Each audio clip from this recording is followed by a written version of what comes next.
Welcome to Penrose Learning, where we make understanding easy. You power the TI-84 Plus CE and immediately confirm battery life and screen contrast. Press second plus up/down to adjust contrast if dim.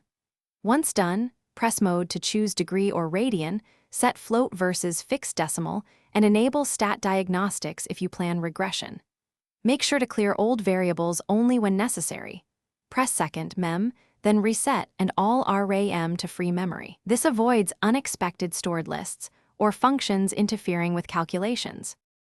You now enter equations in y equals for graphs or stat right arrow edit to input data lists. Type functions exactly, include parentheses for clarity. After entering data in L1/L2, press stat, calc and choose linear or quadratic fit.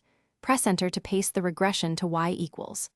Then press window to set xmin/xmax and immin/imx, or use zoom right arrow 9 to auto scale. This ensures plotted curves match your data. Make sure to check plot settings with second right arrow stat plot before graphing.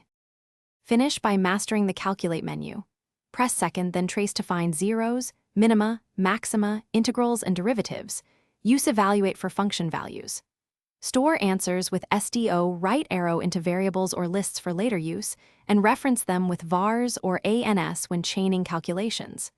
If something breaks, like persistent errors or app crashes, try a soft reset first.